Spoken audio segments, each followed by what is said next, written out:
चे शिवराय झालेले आहेत। 2 वर्षाचे शिवराय असताना राष्ट्रमाता जिजाऊ त्यांना सांगतात, राजे या ठिकाणी जी प्रजा आहे ती गुलामीत आहे आणि गुलामीत असल्यामुळं भरमसाठ कर द्यावा लागायचा। दुष्काळ असो किंवा पिको न पिको, अन्नधान्य पिको न पिको, सर्व कर लोकांना द्यावा लागायचा आणि तुम्हाला ही व्यवस्था बदलायची आहे। माणसाला माणूस म्हणून वागण्याची संधी निर्माण करायची आहे। त्यावेळेला 2 वर्षाचे शिवराय हे ऐकतात आणि आता लहानाचे मोठे होत असताना 3-4 वर्षाचे शिवराय झाले असताना चिखलाच्या मातीपासून म्हणजे मातीच्या चिखलापासून हत्ती, घोडे, मावळे, किल्ले तयार करतात आणि ते सर्व व्यवस्था पाहतात। सह्याद्री पर्वत तयार करतात। जिजाऊ स्वतः त्या ठिकाणी येतात आणि शिवरायांना सांगतात, हे सह्याद्री पर्वत आहे, यांच्या अशा रांगा आहेत आणि हे किल्ले आहेत आणि तुम्हाला हे किल्ले जिंकायचे आहेत आणि इथली व्यवस्था बदलायची आहे। इथल्या गुलामाला तुम्हाला स्वातंत्र्य करायचं आहे। समतेचं, रयतेचं, कष्टकऱ्यांचं, शेतकऱ्यांचं स्वराज्य निर्माण करायचं आहे। त्यावेळेला शिवाजीराजे आता 6 वर्षाचे होतात आणि 6 वर्षाचे शिवराय झालेले आहेत। प्रसंग आहे घोडा चालवायचा। शिवनेरीच्या पायथ्याशी घोडा आणला गेला, बाल शिवाजीराजांना बसवल्या गेलं। घोड्याचं जे लगाम आहे ते बाळराजांच्या हातामध्ये दिले गेले। घोड्याला टाच मारली, घोडा धावायला लागला। आता घोडा धावत धावत धावत वाऱ्याच्या वेगामध्ये आता आलेला आहे आणि वाऱ्याच्या वेगामधला घोडा थांबवायचा कसा हे बाळराजांना माहित नव्हतं। राजांनी लगाम ओढला बरोबर घोडा थांबला, परंतु राजांना स्वतःचा तोल सांभाळता आला नाही। ते घोड्यावरतून खाली पडलेले आहेत, खाली काट्यामध्ये ते पडलेले आहेत, अंगामध्ये काटे रुतलेले आहेत, अंगातून रक्त येत आहे, रडत आहेत, कारण वय फक्त 6 वर्षाचं आहे। त्यांचे मावळे त्यांना उचलायला गेले। राष्ट्रमाता जिजाऊंनी सांगितलं त्या मावळ्यांना, थांबा, त्याला उचलायचं नाही। 4 पावलं समोर गेलेले मावळे सरकन पाठीमागे सरकतात, कारण आदेश कोणाचा आहे? राष्ट्रमाता जिजाऊचा आदेश आहे। स्वतः राजे उठले, रडत रडत अंगातले काटे त्यांनी बाजूला केले आणि शिवनेरी गडावरती ते गेलेले आहेत आणि गेल्याच्या नंतर ते आपल्या आईला म्हणतात, मासाहेब, ज्यावेळेला आम्ही घोड्यावरतून पडलो होतो, आमच्या अंगामध्ये काटे रुतले होते, रक्त निघत होतं आणि आम्ही रडत होतो। आमचे मावळे आम्हाला उचलायला आले, त्यावेळेला तुम्ही म्हणाला थांबा, त्याला उचलायचं नाही का मासाहेब? तुमचा आमच्यावरती जीव नाही? त्यावेळेला राष्ट्रमाता जिजाऊने दिलेलं उत्तर तुम्हा आम्हा सर्वांसाठी महत्वाचं आहे। राष्ट्रमाता जिजाऊ म्हणतात, बाळराजे तसं नव्हे, आमचा तर तुमच्यावरती खूप जीव आहे, खूप प्रेम आहे आमचं, परंतु ध्यानात ठेवा, जी माणसं पडल्यानंतर उभं राहण्यासाठी दुसऱ्याचा आधार घेतात ती माणसं जगामध्ये यशस्वी होत नाहीत। तुम्हाला स्वराज्य उभं करायचं आहे, त्यामुळं स्वतः तुम्हाला उभं राहावं लागेल आणि स्वराज्य निर्माण करावं लागेल। वयाच्या 6व्या वर्षी हा जो उपदेश शिवरायांना जिजाऊंनी दिला, उभ्या आयुष्यामध्ये छत्रपती शिवाजीराजांनी तो मनामध्ये ठेवला आणि स्वराज्य निर्माण करत असताना स्वतःच्या बळावरती मावळ्यांच्या साथीनं स्वराज्य निर्माण केलेलं आहे। आता बाळराजे मोठे झालेले आहेत। बाळराजे आता 14 वर्षाचे झालेले आहेत आणि 14व्या वर्षी छत्रपती शिवाजी महाराजांनी काय केलेलं आहे? पुण्यामध्ये आल्याच्या नंतर 1640 मध्ये पुण्यामध्ये आल्याच्या नंतर 1640 मध्ये पुण्यामध्ये आल्याच्या नंतर राजांनी पाहिलं सगळं पुणे ओसाड झालं होतं। मुरार जगदेव आदिलशहाचा ब्राह्मण सरदार त्यांनी त्या ठिकाणी गाढवाचा नागर फिरवला होता। एक 12 फुटी पहार रोवली होती आणि त्याच्यावरती फाटक्या वस्तू, तुटकी चप्पल ठेवून दौंडी गावामध्ये दिली होती। दौंडी ही होती की या ठिकाणी कोणी वस्ती करायची नाही, जर कोणी वस्ती केली तर त्याचा निर्वंश होईल, त्याचं अख्खं कुटुंब नष्ट होईल। आता या दहशतीमुळं त्या ठिकाणची जी माणसं होती, जी प्रजा होती, जी रयत होती, ती ते पुणे सोडून आजूबाजूला राहायला लागली। जिजाऊंनी सांगितलं, राजे, सर्वात पहिले तुम्हाला त्या ठिकाणचा सांस्कृतिक दहशतवाद संपवावा लागेल, ती पहार उखडून टाकावी लागेल। राजांनी आपल्या मावळे आणि राजे स्वतः त्या ठिकाणी गेले, ती पहार उपटली आणि फेकून दिली आणि त्या ठिकाणी सोन्याचा नागरानं तो पुणे परिसर नागरून काढला आणि पुण्याचा फेरफटका मारल्याच्या नंतर पुण्यामध्ये 2 नद्या होत्या, एक पुनवडी आणि एक आंबवडी. 1 वर्षाच्या नंतर त्यांनी निरीक्षण केलं. पावसाळ्यामध्ये नदीला भरमसाठ पाणी असायचं, परंतु उन्हाळ्यामध्ये पाण्याचा थेंब सुद्धा नसायचा. राजांनी काय केलं, त्या नदीवरती पुनवडी आणि आंबवडी नदीवरती बंधारे बांधले, पाणी अडवलं, पाणी जिरवलं आणि ते पाणी शेतकऱ्यांना मोफत दिलं.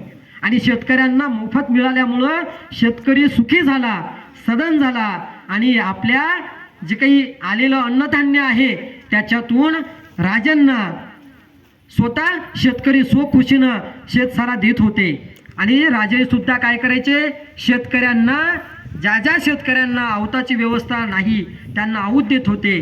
ज्यांना बैल पाहिजे त्यांना बैलाची व्यवस्था करत होते. ज्यांना अन्नधान्य पाहिजे त्यांना अन्नधान्य देत होते. ज्यांना पैसा पाहिजे त्यांना पैसा देत होते. आणि त्यामुळं शेतकरी सुखी झाला. आणि त्यांच्या काळामध्ये एकाही शेतकऱ्याने आत्महत्या केल्याची नोंद आपल्याला सापडत नाही. असा शेतकऱ्यांचा आदर्श राजा छत्रपती शिवाजी महाराज यांची जयंती आपण आपल्या या विद्यालयामध्ये साजरी करतोय.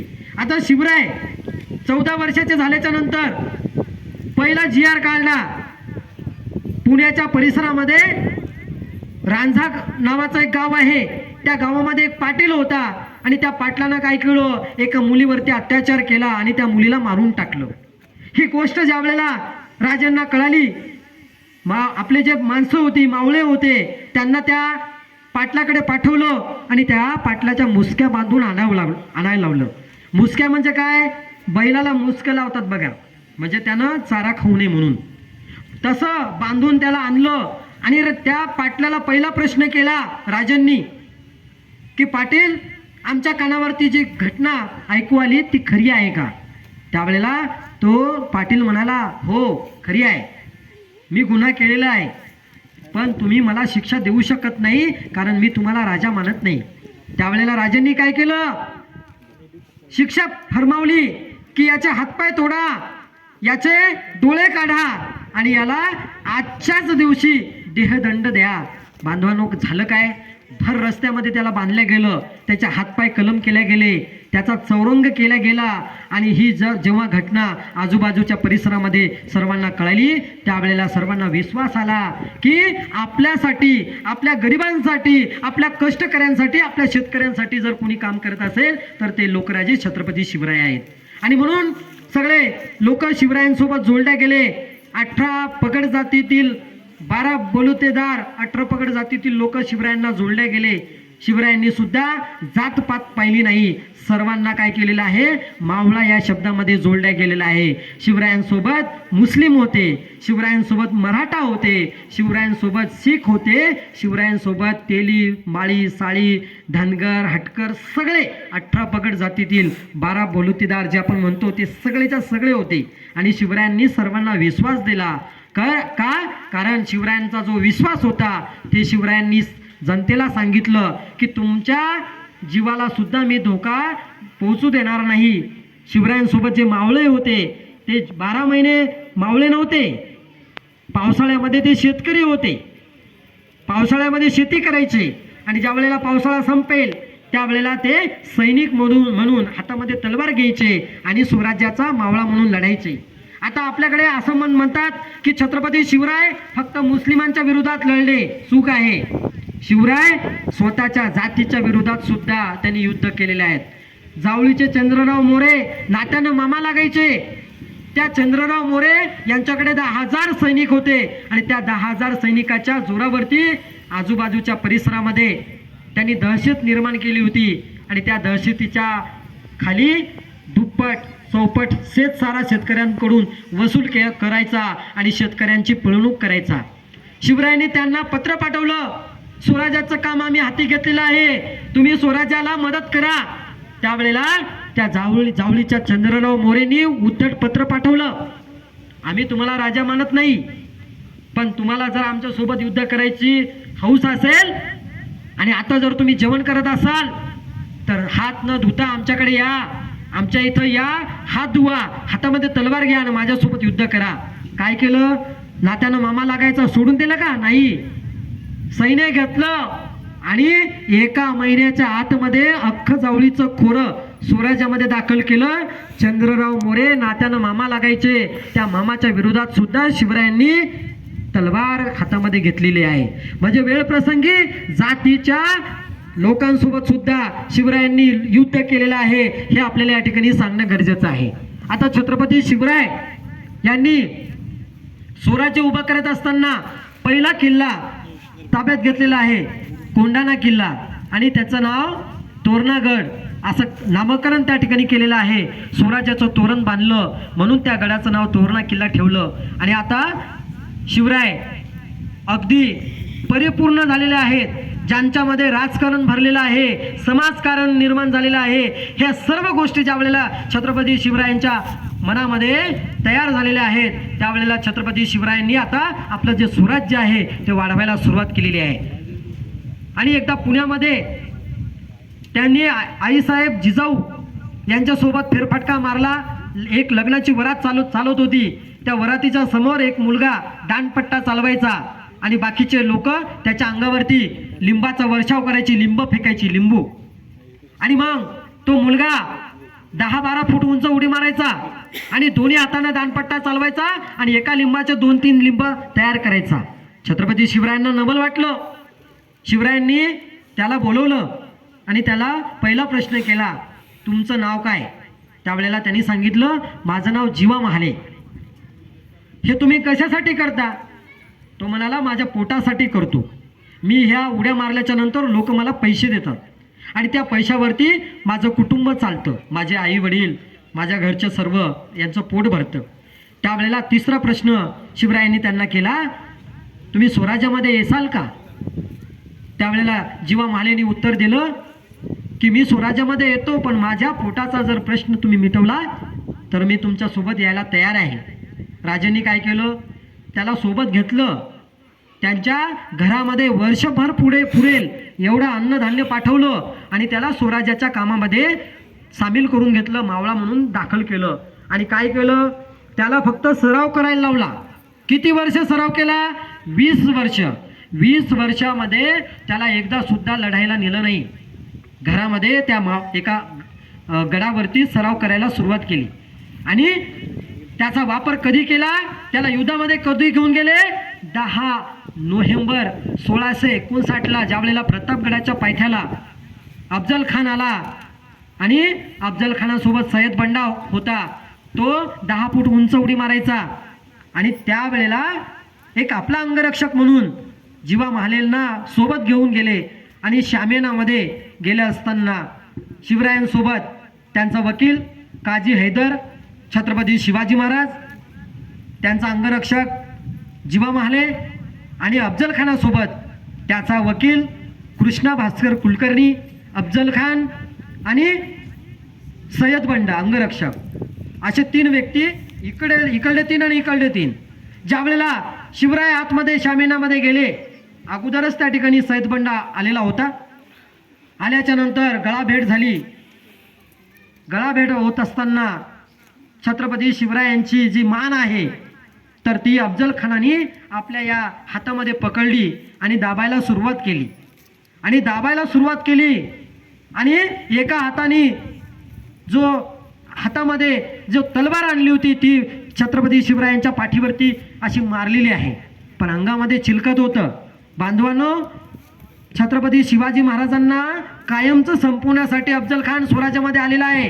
ही बातमी एका मुस्लिम सैनिकाने, ज्याचं नाव आहे रुस्तुमे जमाल नावाच्या एका मुस्लिम सैनिकानं दिली आणि सांगितलं, राजे तुम्हाला अफजल खान मारण्यासाठी येत आहे. त्यावेळेला आदल्या दिवशी छत्रपती शिवाजी महाराजांनी अंगरखा घातला, टोपामध्ये जिरटोप घातला, आतमध्ये अशी लोखंडाची या ठिकाणी ठेवलेली आहे वाटी. आणि ज्यावेळेला अफजल खान मारत आहेत, वार केला, त्यावेळेला अंगामध्ये चिलखत असल्यामुळं शिवराय वाचले. शिवरायांना लक्षात आलं की आता आपलं काही खरं नाही, आपण आता वाचणार नाही. कारण धिप्पाड सय्यद बंदा 7 फुटाचा होता आणि छत्रपती शिवरायांची उंची अफजल खानापेक्षा कमी होती. त्यावेळेला त्यांनी काय केलं, हातामध्ये जे वाघ नखं नेली होती आणि बिचवा नेला होता, ती त्या खानाच्या पोटामध्ये खुपसलेली आहेत आणि त्याचे जे आतडे आहेत ते बाहेर काढलेले आहेत. खान खाली कोसळलेला आहे. तेवढ्यात खानाचा जो वकील होता कृष्णा भास्कर कुलकर्णी यांनी तलवार शिवरायांच्या डोक्यावरती मारलेली आहे. उभ्या 50 वर्षाच्या आयुष्यामध्ये छत्रपती शिवाजी महाराजांना फक्त एक जखम झाली होती, एकदाच फक्त रक्त निघलं होतं आणि ते अफजल खानाच्या वधाच्या वेळेला. तर त्या ठिकाणी शिवराय थोडे बेसावत झाले, कारण वार खूप जबरदस्त लागला होता. शिवरायांनी सांगितलं तुम्हाला आम्ही मारणार नाही, परंतु तो ऐकायला तयार नाही. त्यावेळेला शिवरायांनी पुढचा मागचा विचार न करता त्या कुलकर्ण्याचे एका कुलकर्ण्याचे 2 कुलकर्णी केले आणि त्या ठिकाणी सांस्कृतिक दहशतवाद त्या ठिकाणी संपवलेला आहे. आणि जो सय्यद बंडा होता त्याने सुद्धा 10 फूट उंच उडी मारली आणि छत्रपती शिवाजी महाराजांचा हात तो कापणार. तेवढात आपला जो जीवा महाले होता त्यानं 12 फूट उंच उडी मारली आणि त्या सय्यद बंडाचा जो हात होता तो वरच्यावर कापून काढला. आता प्रसंग या ठिकाणी आपल्याला सांगायला तिथं सांगतात की होता जीवा म्हणून वाचला शिवा, असं न म्हणता होते जीवाजी म्हणून वाचले शिवाजी. आजपासून आपण या ठिकाणी म्हणूया, कारण छत्रपती शिवाजी महाराजांनी जी माणसं निवडलेली आहेत, एक एक माणूस जो निवडलेला आहे तो निर्व्यसनी निवडलेला आहे. आता विचार करा, सय्यद बंडा ज्या वेळेला उंच उडी मारून छत्रपती शिवाजी महाराजांच्या वरती वार करतो, त्याच वेळेला जर जीवा महाले तंबाखू खात बसला असता तर काय झालं असतं? स्वराज्य निर्माण झालं असतं का? नाही. शिवरायांनी जी मावळ्याची निवड आहे ती सगळ्या जाती धर्मातील मावळ्यांना सोबत घेतलेलं आहे, पण कोणाला घेतलं? जी निर्व्यसनी आहेत त्यांना सोबत घेतलेलं आहे. कारण छत्रपती शिवरायांचं असं मत होतं की जे माणसं व्यसनी आहेत ती माणसं क्रांती करू शकत नाहीत, ती माणसं इतिहास निर्माण करू शकत नाहीत. जी माणसं निर्व्यसनी असतात तीच माणसं क्रांती करतात, तीच माणसं इतिहास निर्माण करतात. आणि म्हणून छत्रपती शिवाजी महाराजांनी आपल्या सोबत निर्व्यसनी माणसं घेतली. आणि जसं राजा असेल तशी प्रजा असते.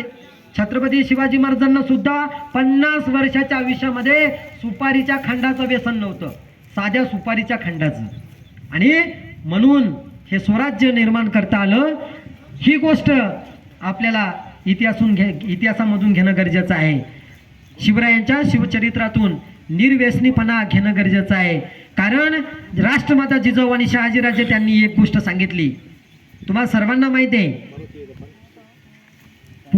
मुंबईच्या जवळ त्या समुद्रामध्ये एक जंजिरा